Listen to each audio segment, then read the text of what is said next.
Hello and welcome to A New Life in France.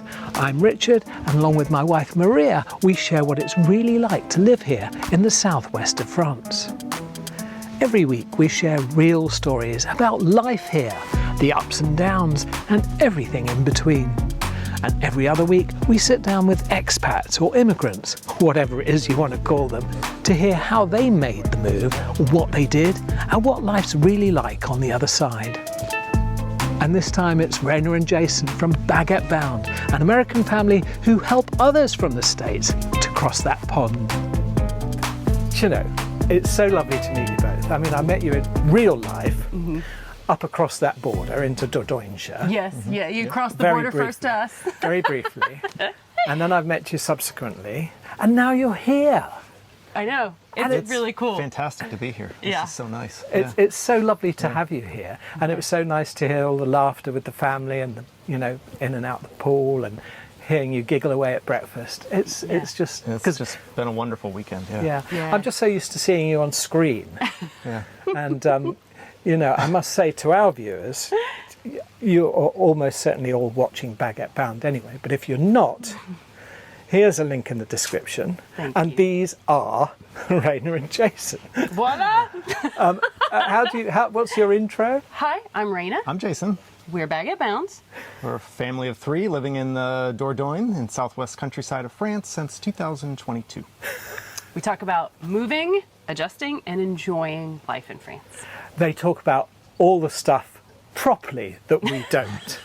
You know, you'll know from the last episode that Maria and I just ramble on and we talk about rubbish really mostly. No, but you're so lovely and warm and entertaining, both in person and on YouTube. And that's why we all like hanging out with you and in these weekly episodes, seeing what's going on with the pool, with the it's nice for us because people do come and they walk on, and you walked in and you said, oh my god, it's just like being on the set. It does, it feels like, and oh my gosh, it's just, you know, it's no wonder you guys have talked about Maria saw this place and you know, just almost immediately you were interested and followed up, and then everything kind of came after.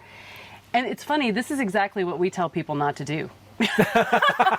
We always say, like, you know, try to make a visit, fill out the area, what do you want to do? Like, all these questions, and then the house comes last. Yes. But sometimes you just find the right spot, and this is, you kind of if I found this spot, sure, you have that oh wow moment, and you've got to kind of listen to that internal feeling when you do have those moments, and you don't want to force something, you don't want to make it happen, but when you have those, you got to listen to that sound. And we certainly, I know when we walked in today, or when we walked in this weekend, I think all four of us said that as we walked in. We're like, oh, wow, look at this. Yeah. So, yeah. You got to listen to that. I don't really take pride in telling people that we bought the house and then thought about the visa. That's not good advice, right? Yeah, but it's not the advice we would give. That's true. Right. That is true. Thank you, Jason. I'm trying to be delicate. Jason's like, no. And I love watching you two because, in a funny sort of way, you know, people like watching Maria and I because she has a very different opinion to me sometimes, and it's quite clear that, you know, you have these two roles. You know, we've got the fun and bubbly person, and that let's get serious about this. You know, you can and can't do this sometimes. Yeah. When we do consults, no one wants to ask me tax questions. They look at him. I don't understand that. It's really funny. So now you live across the border.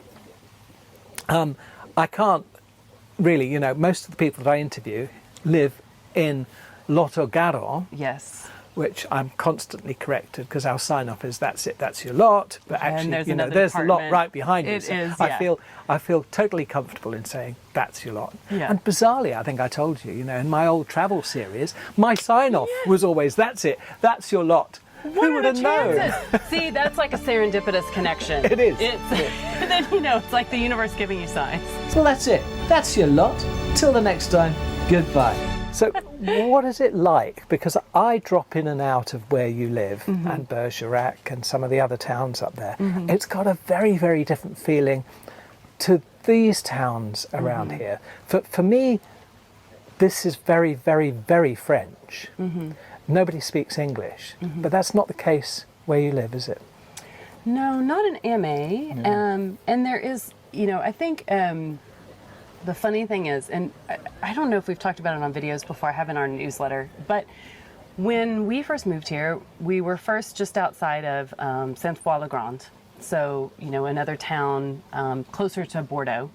And very French. I mean, we were the American in town. We were the Americans. Only one. Yeah, we actually, people would refer to us that way. Oh, the Americans. We were like, oh my God, we got to be careful what we do, right? And we loved it there. And we started to, when we knew we were going to stay, we started to look around for a house. We'd made friends there. Juliana was in school there. She was having a good experience just in the public school. But we just never really found a house. Actually, we made an offer on a house there in the area, and for whatever reason, when you make an offer at asking in France, it can't be refused. There's no bidding wars. There's no if someone puts their house on the market for a house at a certain price, and you make an offer for that price, the deal should be done. So we found a house at one point actually, and made an offer, and the person changed their mind and said, nope, we don't want to sell it. They just took it off the market rather than sell it to us. Oh, wow. Yeah, we were pretty disappointed. It's a little crushed at the moment. Yeah. It was hard to I can imagine. get our wits back around us and figure out what to do next. Yeah. But so we kept looking, and we had been avoiding AMA. Secret. Kind of all the greater Dordogne as well. We had, because that was in Gironde. We were in the Gironde. Yeah. Which was close by, but we didn't. One thing in our mind was we didn't move to France to speak English every day and hang out with Americans and Brits and kind of get that greater kind of Anglophone experience in France. That's not why we're here. Which I think is a lot of Americans tell us this too. They say, oh, I'm moving to France. I want to integrate. I want to learn French. I want to be part of the French community. And that actually makes me proud, honestly, of that. There's a consideration of the fact that not only am I drawn to the French culture, I really want to be able to respect it and be part of it. And, so I always feel good when people tell us that. And we thought that too. Yeah. And those other parts felt like a less authentic version of France. Right. And we didn't about. Want that while we were here. Until we started driving around and we actually started to experience what the villages and the towns and the markets and the restaurants and interacting with both English speakers and French speakers in those areas was kind of really like.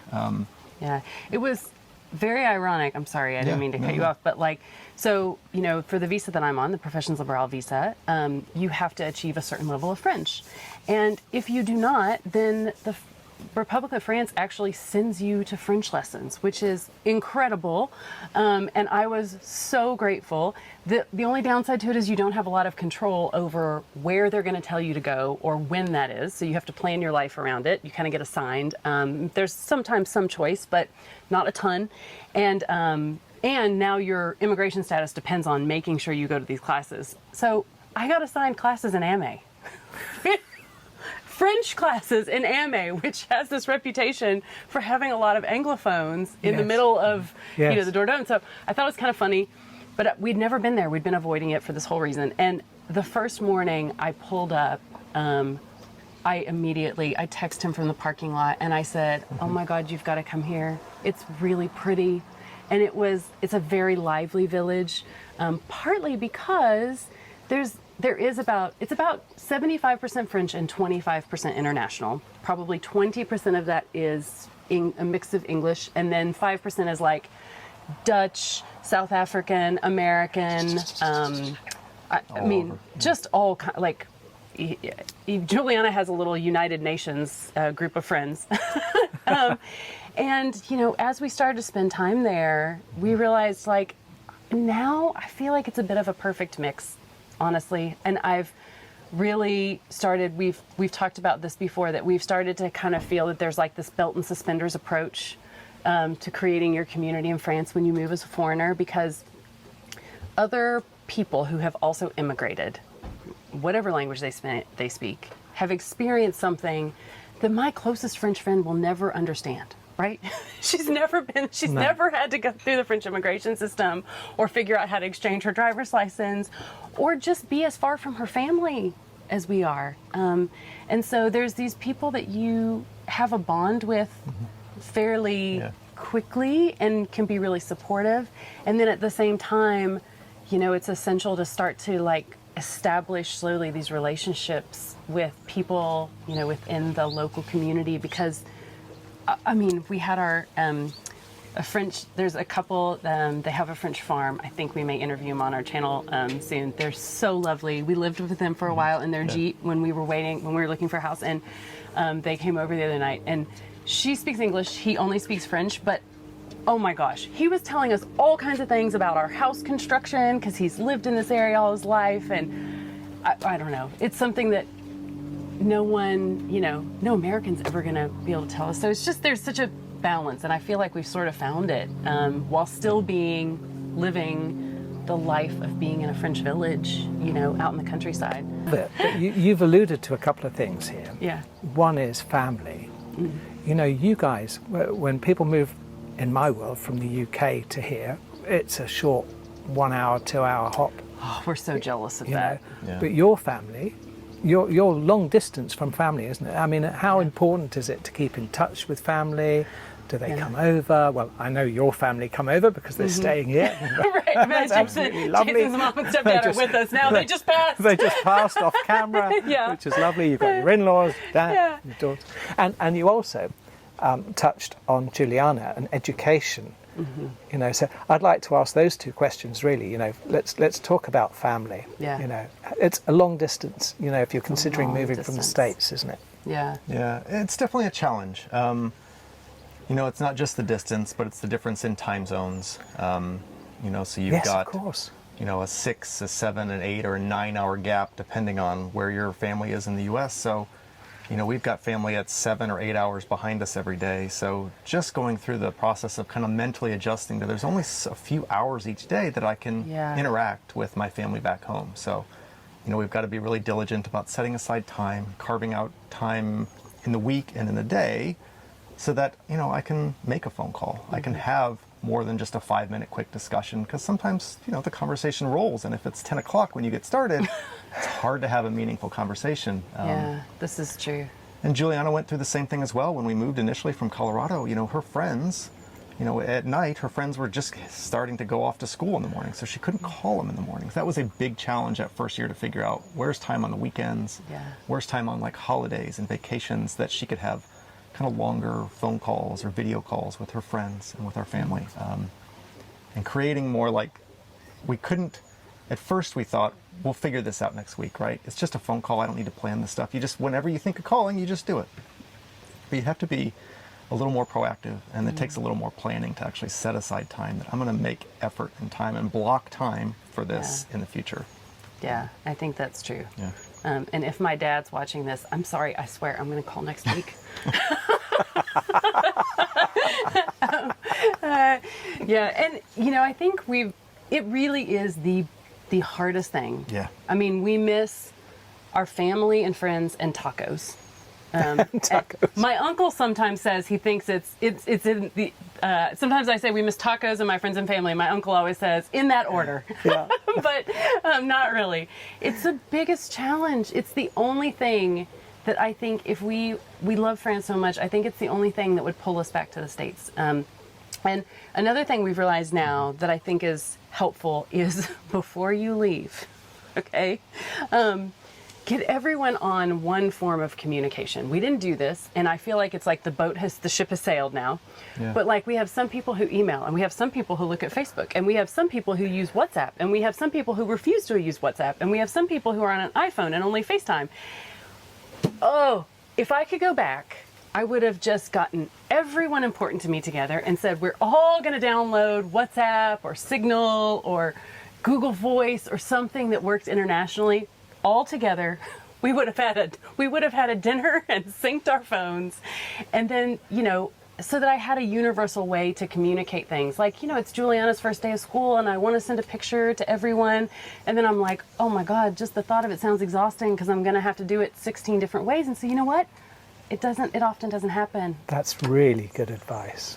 You know, really something that's really surprised us, I think, after we've been here a while, is that when we were in the U.S., you know, we lived maybe 2 or 3 hours from my parents, and we were 3 or 4 hours from Raina's brothers and parents as well. So they're always close enough that a drive is pretty easy to do. weekend drive for an American. Yeah. The French would be like, that's a Grand Vacances drive. So we'd see them with some regularity for holidays and vacations or maybe a long weekend. But now that we've come here, we've been lucky enough that they've been able to visit at times. And it's a big trip, like you said, and it's hard to do frequently. But when they come, it's a big deal. And they'll set aside a week or two or sometimes even a little longer for a trip. And we've been able to really spend a lot of dedicated quality time. Thank you, with them when they come, and it's just been a very different experience than spending, a few hours at a dinner, around, Thanksgiving, or trying to see both families over the Christmas break, and you didn't really get to spend a lot of time with them because you're busy with things. And even like new experiences, because sometimes with some of our parents, we've met somewhere, else. Maybe they come for a week, but then we've gone to Spain, we've gone to Switzerland. We drove to Switzerland with them. Yeah, and even just having new fun experiences together, you wouldn't otherwise. There's a family, and they show up on our website. You've probably, if you've watched on our channel, the video on our summer vacation that you edited, it's a family that they show up in there too. And so they've been here a couple times, and so many funny things we talk about have happened, like eating stinky cheese for the first time, and my friend was yelling at her youngest son to put his shoes back on, and we're like, no, it's the cheese. The time that one of them got locked in the auto clean bathrooms. Yes. And if you don't let it clean and the cycle go, and another person, if you hold the door up for him, you get stuck in there with the cleaning cycle. We've made so many. We just wouldn't have made those kind of memories and experiences had we not moved. I can't imagine we would have thought, let's take an international vacation together otherwise. It's so they're different, but it presents new opportunities, for those relationships. And I think the reality is they are going to be far, but you have to kind of look at there is this other aspect now that you're going to share that maybe you wouldn't have otherwise. What you're talking about, and I've noticed it myself with our family coming over, it is quality time, and it kind of makes up for the distance, doesn't it? But let's talk about Juliana then, because how old was she when she came over? About 12? 11. 11. She just turned 11. Because that must have been a wrench, because at 11 you've made all sorts of friends. How did you cope with that, or how did she cope with that? She had a little bit of preparation in a way, because we'd lived in Houston her whole life. She was born in Houston, just like Jason. They were born at the same hospital in Houston. And we moved to Colorado sort of at the end of, during COVID, right? And so then she finished her 4th grade online from the Houston School District at a distance. And then she, did 5th grade in Colorado, where we used to live. And that was hard, right? She was, we moved in the middle of COVID, so she didn't really get to say goodbye to her friends in the same way you would. Yeah. And she had never been to another elementary school. She loved her school in Houston. We loved Poe Ravensfly. It was an arts magnet school. It was wonderful. And so, but then when she started in Colorado, and she had a wonderful teacher. She had a great experience. And I think she realized, I can do this, right? Sometimes things change in life. It was the first time I think she realized, sometimes, you're not always going to be in the same place, and it changed. And I think that really prepared her. I don't know if she would have adjusted as well had we not just had that move that gave her some confidence to start with. I think so. I think that was big. Also, when we started to beat around the idea of moving from Colorado to France, we brought her on board very early. We didn't make this plan absent without her, and then tell her what we're doing. We talked about it very early on, when this was still in very much an idea generating stage, and maybe we should do this. And she was, at first, thought it was funny. But pretty quickly, she was excited about it. She saw this as a fun opportunity, the thing to do. And so this was still a proposed idea, and she was on board, and she was already talking about it. She grew into the idea and started looking forward to it. I think that's lovely. And I think to some degree she felt like it was her idea too, because we talked about all the different places we could go, maybe Italy, maybe France. Then it was definitely going to be France, but where in France? And she kind of had input and thoughts on all these things. That's lovely. And she was excited about it. Yeah. Just listening to her talk occasionally, I've heard her correct you in French, and and oh yes, and so she seems to be thriving at school. The short conversations I've had with her, she seems to be very much enjoying it. Yeah. I think so. Yeah, we're lucky. She enjoys school. She's always liked school. Yeah, that was a baseline. When we came over the first year, we talked about it in advance of coming, and we arrived just a few weeks before school started. So talking like in those first few weeks of arrival that, we talked, we were frank with her, like, this is going to be really hard, right? Yeah. This is going to be a hard thing you're doing. And the goal this year is not to excel in math and not to really understand the physics you're talking about. And there's all these courses that typically the goal is to get an A, to get the highest grades. And she's really driven by that. But this year you're going to pause from that.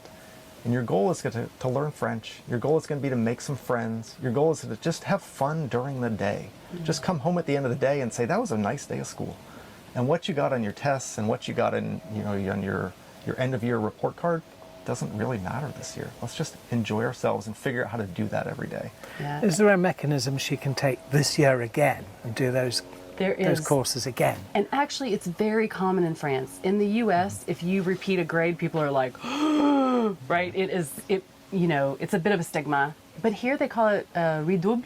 Like a redouble. Yeah, and it's actually very common. Juliana has quite a few French kids in her class who have they kind of assess you at the end of the year and say, oh, we think it'd benefit you to do this year again. And so it's not, it does mean that like there's a gap, right, that they've seen that you need, but it doesn't carry the same stigma, I think, here that it does in the U.S. So, sorry. When you say a gap, a gap is a year where she's learned to speak fluent French. Yeah. That's hardly a gap. Exactly. And, precisely. often people are really worried about academic, like parents that talk to us in consults and that email us, they're really worried, right, about their academic progress and all this. And I think to myself, what she has now will open so many doors for her in her life, much more so than had she gotten good grades and she was a little more ahead in, physics or English or any of those academic topics. She's learned a real world skill that will open doors for her. That's very difficult to put a price on. So yeah, I think she seems to be thriving. I came and filmed your. Let's talk about that party that you did. Oh yes, bringing Americans our welcome over, to France party. And she stood up and talked about cheese, and so elegant. This one's a 16-month-old one, and generally comptes range from 6 months. It was lovely. Yeah, I was a proud mom in that moment. I bet you were. Now let's talk about that party, because your business really is bringing people over or teaching people about what to do. Everything that you face, what all the problems are, what the issues are. I don't know how you do it, by the way. But that was one hell of a little party, wasn't it? Oh, thank you. It was. It felt like such a celebration because, we've talked about this a little before, but we never imagined this was what we would be doing 3 years ago. I'm looking at Jason's face. You really never imagined, because for the years before we left, I had a life coaching, I was trained in life and leadership coaching, and before that I was a nurse for 17 years. I had already transitioned and had a business in the U.S. I worked with small business owners on work-life balance, and which no one in France needs me. It's probably good we found another business. So when we came over, we moved that business and I continued to work.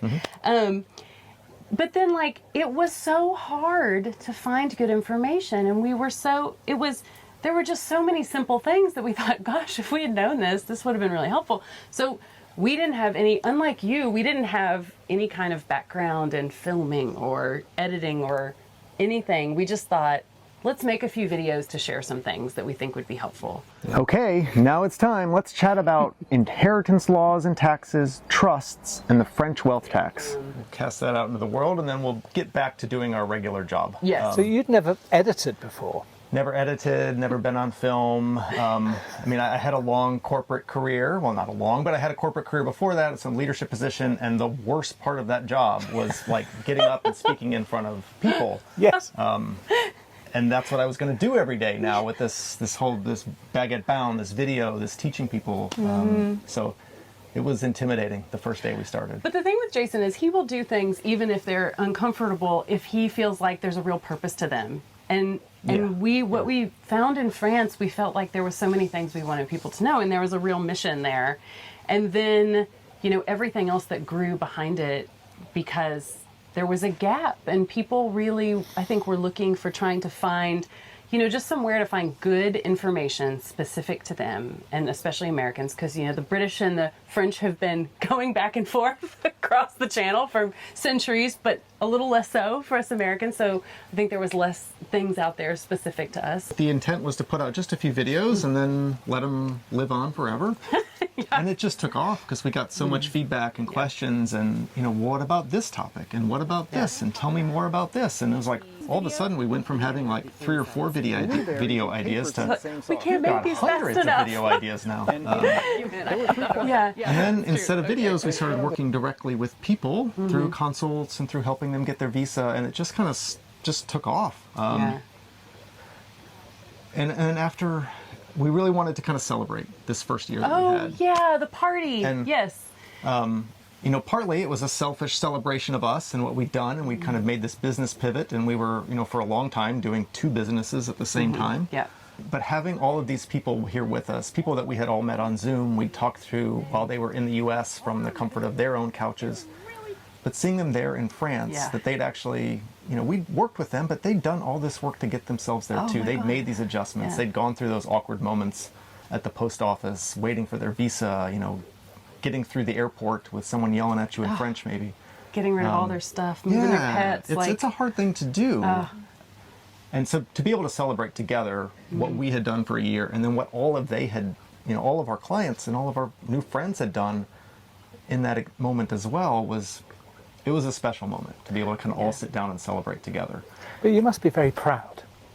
I mean, you are effectively proper influencers now, but not only influencers, but you're guiding. Funny. No, but it's true. And you're guiding people through their lives now. I am very proud of what we've done. I mean, I look back at some of the early videos and see like, oh man, what were we doing here? But I do that live. The sound, oh my God, I know about the sound. It does feel amazing to see kind of the direct impact you can have on, you know, either whether it's people sending us emails, people leaving comments in the YouTube, clients that we're working with directly to talk to them after they arrive. To have that kind of impact, it just makes you feel good that you've made someone's life easier, you've improved someone's life, you've gotten them through a process, you've gotten them through a hurdle that maybe they could have gotten over on their own, but they weren't sure, and you just helped them get over that. It's been extremely rewarding, much more than I ever thought it would be when we started. Yeah. When we do, you know, because I don't know if anyone's figured this out, but I'm a little more of a talker than Jason. And so I didn't know when we started to see, you know, to see clients one-on-one, and he says to me, my favorite day is client day. Because to do all the other things, we only have a few, and I was like, really? But he was exactly that. I think because there is something really satisfying about like you're helping people achieve like in some little part a big dream. Yeah. And that's really cool. That does bring me rather neatly to my next question, because we've talked about Lot of Garonne on the Lot, this region, and you're, you know, the Dordogne. How important is it to start really looking at the communities as well as the landscape? Because the landscape's beautiful, the villages are beautiful, aren't they? Yes, France is like littered with beautiful villages and houses. It's a huge part of it. It's huge. Yeah. It's so important. I mean, because you think about, even within the U.S., if you move someplace and you don't feel that there's the kinds of activities you want to do with the people that you feel you can share a connection with, I mean, that really, no matter how beautiful a house you're living in, if you feel isolated that way, it really affects what your life is like every day. Yeah, and we really try to encourage people, if you're able to, you know, if you can take an exploratory trip, it is important to look, to scout out some areas in advance. But when you're there, you are just looking at more than the pretty church or the views from the hilltop. You want to be able to find, whether through it's an expat community or you look for posters as you get there, try to find events that you can go to. Try to interact with the pharmacists. Try to go to the market and just deal with the people that are around you. If you can find some type of expat group or some type of community festival that's going to be going on when you're there. Village meal, yeah. Just go jump in and join in, and just, through broken French or, just hammering out some Franglish, just see what it's like to sit down and interact with these people, because if you're going to be there for a long time, you want to feel, and I think most people will know pretty quickly too when you sit down that this isn't the right feel for me, or, oh, this could be a home, right? This place feels like home. So would you suggest it's probably wiser to rent first, perhaps? Or...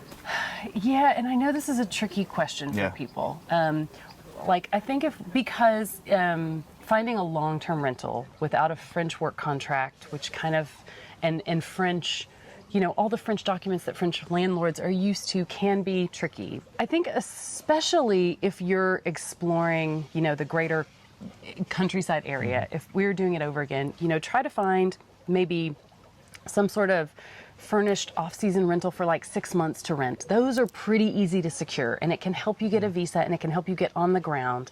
And then you start to explore. Someone invites you to a village meal, and you realize, oh, this place is lovely, and they happen to have a gym in their salle de fete, and that's something that's important to me. Or you start to get a lay of the land, you start to build a network, you start to know people, and then that can give you time to start to really refine. There's more houses than people out here. And so it's not as easy to sell necessarily, and you may have locked yourself in prematurely. Yeah. And that location paints a lot of what life is going to be like. So I do think even if it's just the intention is to buy fairly soon, but still getting on the ground for a few months even. I mean, the other answer to that is sometimes like before you move, just coming for a more extended, before you leave your whole life in the U.S., coming for a more extended stay. You've been staying here. Mm-hmm. We had a lovely little trip on the river. Oh, yes. It's been such a nice weekend. I can't ask you if you're happy with your lot because you don't live on the lot. But are you happy with your temporary bit on the lot? We are very happy with our little slice of time on the lot. This is our first exploration of the river here, and it's just fabulous. Oh, just fabulous. It really is. It really is. Oh, that's so lovely. So that's it. That's your lot. From the lot. Till the next time. You caught me out, you got it right. He was so shocked. Yes, nobody gets that right. So that's it. I'm a professional. Till the next time. Goodbye. Yeah. Oh, that was really lovely. No, you did catch me out. It's funny. Oh.